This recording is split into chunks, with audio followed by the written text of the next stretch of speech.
You think being available makes you valuable. It does not.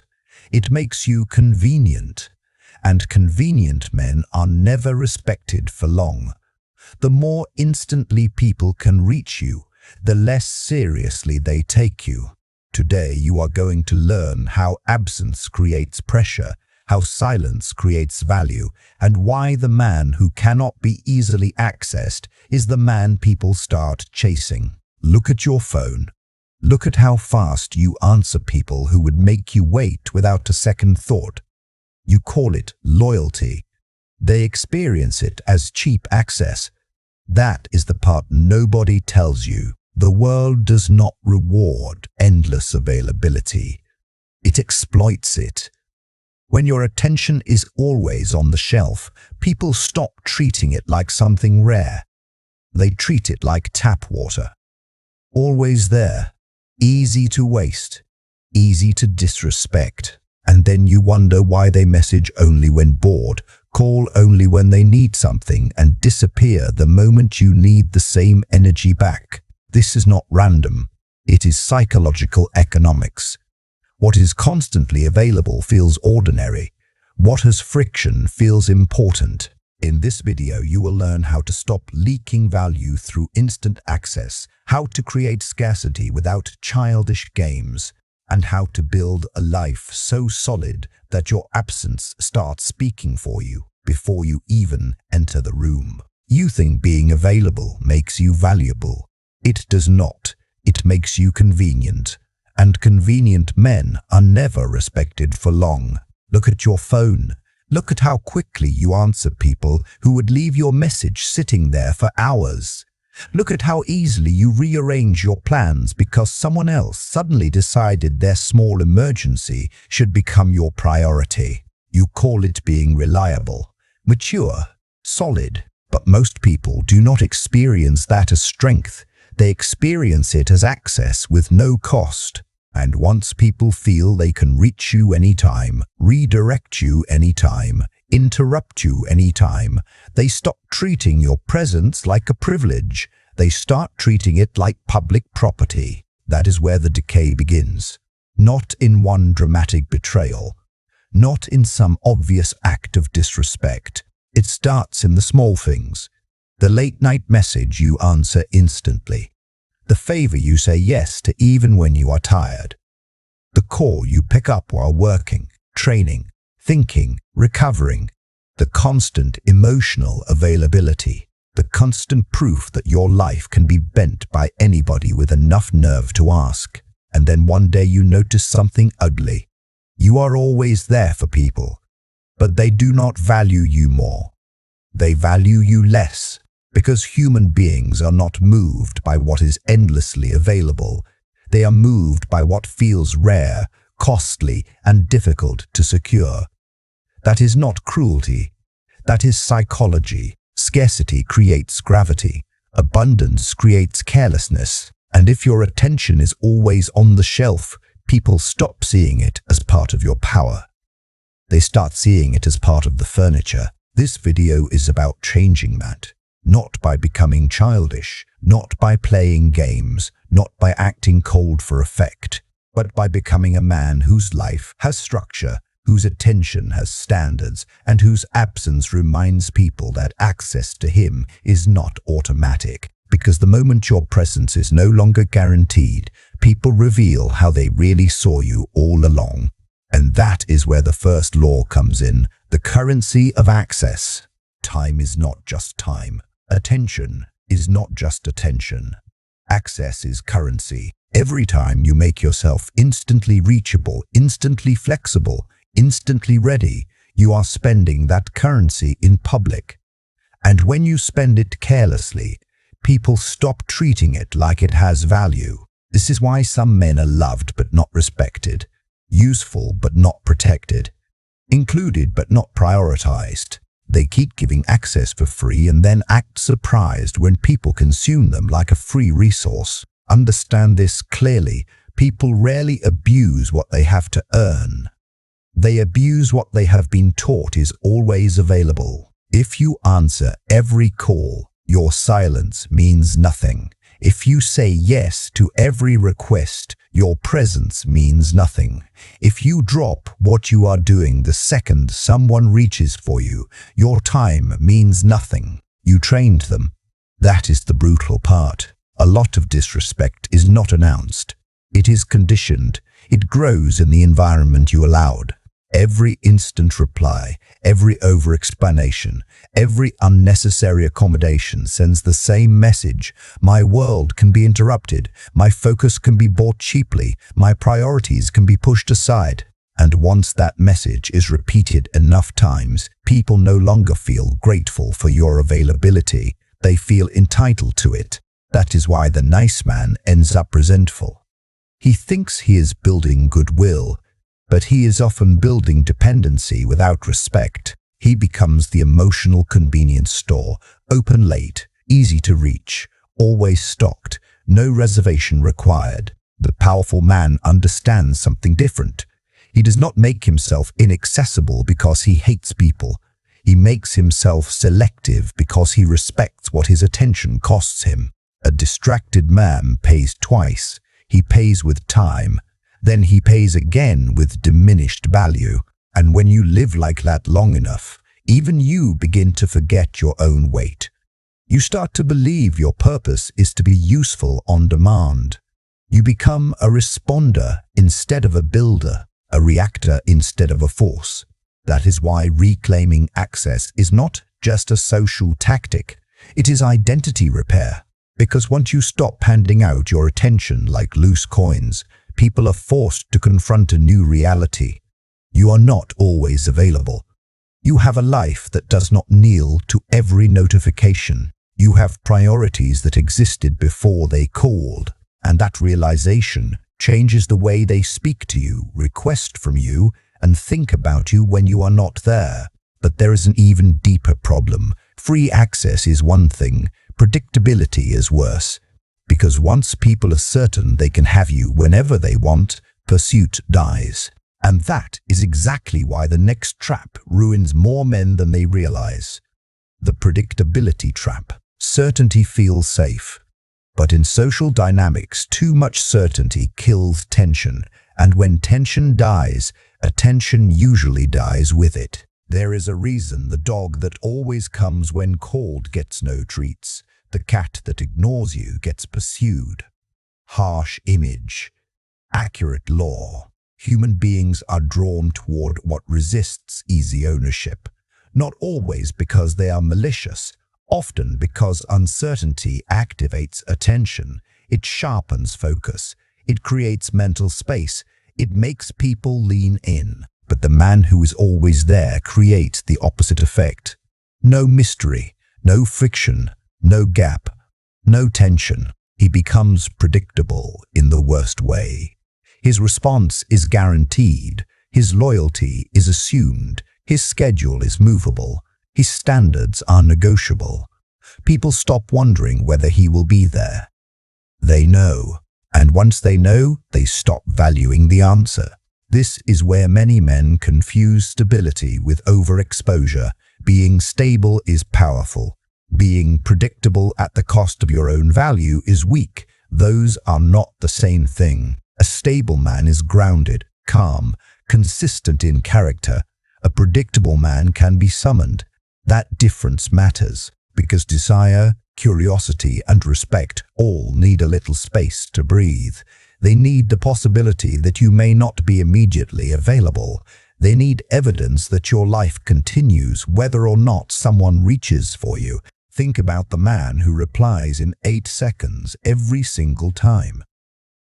At first, people may call him attentive. Soon they call him expected.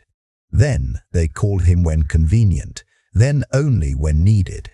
And eventually they barely notice the effort at all. Why? Because certainty turned his presence into background noise. This is why so many men feel invisible while doing the most. They are overperforming in a way that removes tension from the bond. They have made themselves emotionally and logistically automatic, and automatic things are not cherished. They are used. Read that again in your mind. Automatic things are not cherished. They are used. The solution is not to become fake. The solution is to stop being mechanically available, to leave space, to let the text breathe, to let the core wait, to stop proving loyalty through speed, to stop proving worth through instant access. Because the moment people cannot fully predict your availability, something changes. They start paying attention again. They start adjusting. They start feeling the possibility of not having you on demand. And that possibility is the beginning of respect. But awareness alone is not enough. Once you see the trap, you need a method. Because strategic scarcity is not about throwing tantrums through silence. It is about engineering friction with discipline. And that is where the real shift begins. Engineering friction. Most men hear this idea and immediately make the wrong move. They think scarcity means acting arrogant, replying with one word, creating fake distance, performing coldness. That is not power. That is insecurity wearing a mask. Real scarcity does not need theater. It needs structure. Engineering friction means people can still reach you, but they cannot drag you into their rhythm whenever they feel like it. It means your attention is no longer immediate by default. It means there is now a gate between their impulse and your response. And that gate changes everything, because the problem was never communication. The problem was instant compliance. The problem was the speed with which your world folded itself around other people's convenience. So start here. Stop answering everything in real time. Not because you are trying to punish anyone, because you are not a customer service line. You are a man with a schedule, a body to train, work to finish, thoughts to protect, and standards to maintain. Let the message sit. Let the missed call remain missed for a while. Let people experience a small delay between wanting your attention and receiving it. That delay is friction, and friction creates weight. Suddenly, the interaction feels less casual, less disposable, less entitled. You do not need to explain it either. That is another weak habit. Men over-explain every delayed response because they are still asking permission to have boundaries. Sorry, I was busy. Sorry, I just saw this. Sorry, it's been a crazy day. Too much apology tells people you still believe access to you is their right. Replace that energy with calm simplicity. I'll get back to you later. Just seeing this now. I'm tied up. I'll respond when I can. No guilt, no panic, no essay. Just signal that your attention is managed, not stolen. That alone will disturb people who are feeding on your old patterns. Because manipulators do not always need your money. Sometimes they just need proof that they can press a button and watch you appear. The moment that button stops working instantly, their tone changes. Watch for that. The impatient follow-up text, the guilt-loaded joke, the passive-aggressive comment. Oh, so now you're too important to answer. Good. Now the game is visible. Now you can finally see who valued you and who only valued access. And remember, friction is not just digital, it is physical, emotional, social. Stop being available every weekend. Stop saying yes on the spot. Stop filling every silence with reassurance. Stop making it easy for people to lean on your presence without earning your trust. A man without friction becomes a hallway. Everybody passes through. Nobody respects the structure. A man with friction becomes a gate, not closed, just controlled.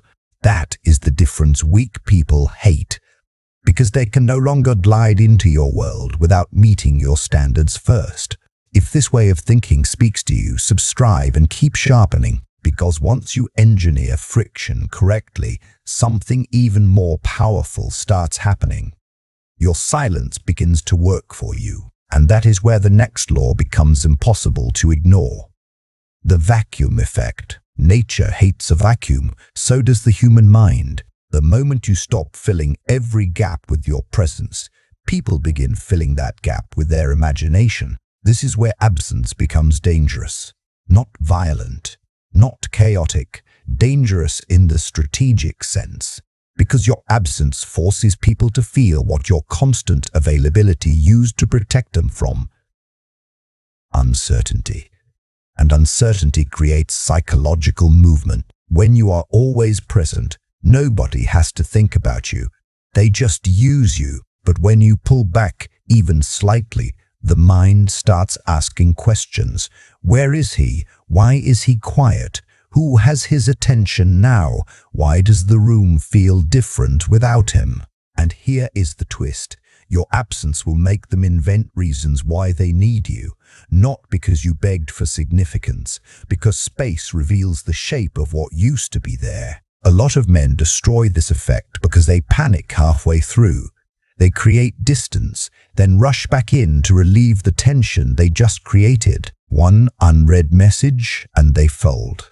One guilt trip and they explain themselves. One quiet room and they start performing to be felt again. Weak move. If you create silence, let it stand. Let them sit in it. Let them wonder. Let them adjust. Because silence is not empty. Silence is pressure. Silence is contrast. Silence is a mirror that shows people how much of their comfort came from your constant emotional labor. Think about the man who always initiates, always checks in, always smooths things over, always keeps the thread alive. The second he stops, the whole dynamic gets exposed. If nothing survives without his effort, then it was never mutual. It was maintenance. Bad truth stings, but it is clean. And clean truth is better than dirty attachment. This is why absence is such a powerful filter. It does not create fake value. It reveals real value. The people who respect you will adapt. The people who care will meet you with effort. The people who only enjoyed your accessibility will become irritated, dramatic, or strangely distant. Perfect. Now the masks are falling off without you having to tear them off. And there is another layer to this. Silence does not just affect them, it retrains you. It teaches you not to chase relief, not to interrupt your own discipline just because tension showed up in the room. Most men are not addicted to people. They are addicted to reducing discomfort. That is why they text too fast, why they explain too much, why they rush to smooth over every strange pause. They are not communicating. They are self-medicating. But the man who can tolerate silence without rushing to fix it becomes difficult to manipulate because guilt needs reaction, urgency needs reaction, emotional bait needs reaction, and silence starves all three. The moment you stop rushing to close every gap, your nervous system changes. You become calmer, harder to read, less available to panic. And that is exactly when your absence stops being a tactic and starts becoming part of your presence. But there is still one thing that makes all of this real. Because if your scarcity is fake, people eventually feel the performance. To hold value, your absence has to be backed by a life that actually matters. And that is why the next shift is the one most men avoid. The priority shift. You cannot manufacture scarcity forever. At some point, it has to be true. Your life must become full enough, disciplined enough, and meaningful enough that availability is no longer your default state.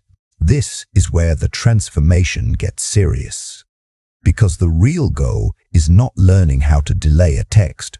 The real goal is becoming a man whose focus is already occupied by things that matter more than random demands. Mission, training, work, recovery, study, solitude, standards, a private life with real weight. When those things are in place, scarcity stops looking like a tactic and starts looking like reality. You are harder to reach because you are building. You are slower to respond because you are engaged. You are less emotionally exposed because your identity is no longer built around being needed. That is the deepest trap, by the way. A lot of men are available because they are terrified of what remains when nobody needs them. So they become useful on command, helpful on command, present on command, because usefulness gives them temporary worth. But borrowed worth is fragile. The The second people stop needing you, you feel empty again. That is why this shift is not just social. It is spiritual. You must build a life that does not depend on constant invitations, constant messages, constant validation, or constant proof that you matter. You must become busy with becoming. Not fake busy, not performative busy, not posting your schedule like a cry for status. Real busy. Quiet busy. The kind of busy that sharpens your body, strengthens your mind, increases your options, and protects your peace. When a man has that, he stops fearing missed calls. He stops trembling at delayed replies. He stops treating every incoming message like a test of his worth. His life already has gravity, so he no longer reaches for significance in scraps. And people feel that. They feel when your attention comes from surplus instead of hunger. They feel when your presence is chosen, not begged into existence. They feel when you walk into a room without needing to prove that you belong there. That is when your aura changes. Not because you memorize some dark trick, because your priorities became stronger than your need to be instantly received. And once that happens, the pushback begins. Because the moment you stop being easy to access, the people who benefited from the old version of you will not stay quiet. And that is exactly why the next rule matters more than the first.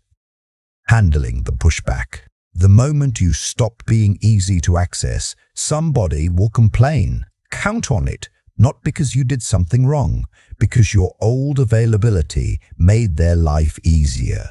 And people get angry when a door they used to walk through freely suddenly has a lock on it. Listen carefully to the language they use. You've changed. You're distant now.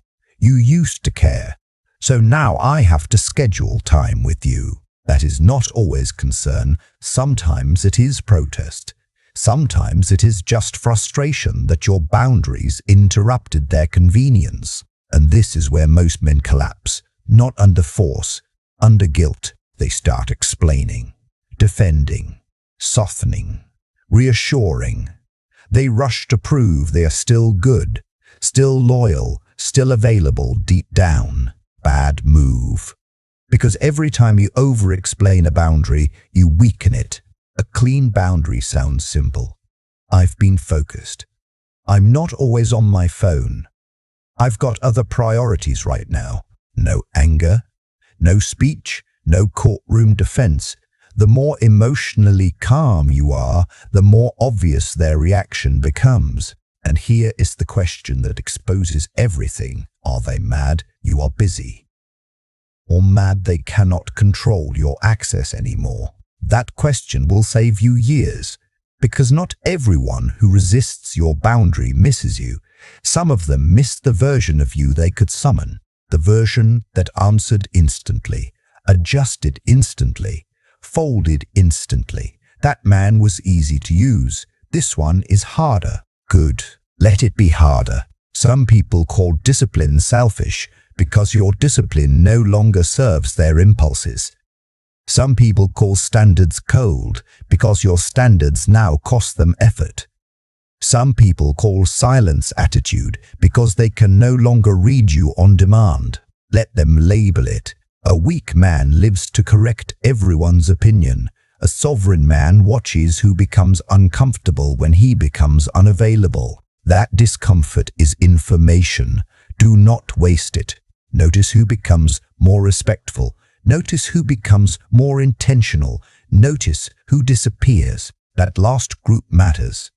Because absence reveals motives faster than conversation ever will. You do not need to confront every user. You do not need a dramatic speech. You do not need revenge. You simply stop feeding dynamics that were built on your overextension. And once you can do that without guilt, without anger, and without needing applause, something changes in your presence. You stop feeling like a man asking to be valued. You start moving like a man who already knows what his time costs. And that is where the aura begins. The magnetic aura. A powerful presence is not loud. It does not chase attention. It does not beg to be noticed. It does not perform importance. It carries weight because it is not constantly trying to spend itself. That is the magnetic aura, not arrogance, not social tricks, not fake mystery, controlled access, measured speech, calm timing, a life that does not leak desperation. When you stop being too available, your return changes. You walk into the room and people feel the contrast. You are not there to fill silence nervously. You are not there to prove you are likable. You are not there to volunteer your energy to anyone who reaches. You are there by choice, and choice has a different smell. It feels cleaner, sharper, more expensive. You speak less, so your words land harder. You react less, so your reactions mean more. You offer less access, so your presence has more impact. That is the paradox weak men never understand. They think more effort always creates more value. More texting, more explaining, more checking in, more proving. But power often moves in reverse. Less noise, more gravity, less availability, more respect, less chasing, more pull. Because when a man is not easy to reach, but still calm, still grounded, still composed, people begin to assign significance to him without being told to. They feel there is structure behind him, standards behind him, a private world behind him. And that private world matters. A man with no inner world becomes public property. A man with a guarded inner world becomes magnetic. He does not reveal everything. He does not answer every impulse. He does not hand strangers, users, and drifters the keys to his emotional house. He has gates, he has pace, he has selection, and because of that, even his stillness starts speaking. This is what it means to return to the room as a prize, not a given. Not because you see other people as beneath you, because you no longer present yourself as common. You stop putting your time on clearance. You stopped reacting just to relieve pressure. You stopped giving VIP access to people who never paid the cost of loyalty, consistency, or respect. Now when you are present, it means something. Now when you give time, it carries intent. Now when you go silent, nobody can assume they own the next moment. That is aura, not theatrics, scarcity with substance, silence with discipline, presence with standards. And once a man reaches that point, he does not need tricks anymore. He becomes the message, final oath. So let this be the line in the sand. You are not here to be convenient. You are not here to be emotionally rented by whoever feels lonely, bored, needy, or entitled for 5 minutes. You are not here to prove your goodness through instant access. You are here to build a life with weight, a mind with discipline, a presence with standards. And from this point forward, your time is no longer free just because someone asked for it. Your attention is no longer automatic just because someone expected it. Your peace is no longer negotiable just because someone dislikes your boundary. Let weaker men keep performing availability. Let them keep answering every call like obedience is virtue. Let them keep over-explaining every delay like access to them is a public right. That is not your path anymore. Your path is quieter, colder, cleaner. You answer when it makes sense. You appear when you choose. You leave space on purpose. You let silence expose people. You let absence teach them what your presence was worth. And most of all, you stop betraying your own priorities just to remain easy to consume. Because the man who cannot be easily accessed becomes difficult to manipulate, difficult to rush, difficult to guilt, difficult to replace. That is not cruelty, that is sovereignty. So here is the oath. Type this in the comments. My presence is earned, not assumed. And if you're done being an option, subscribe. If you want the full system for building unshakable presence, use the masterclass below. And if you need a practical reset, Download the 7-day scarcity schedule template and start reclaiming your leverage one day at a time.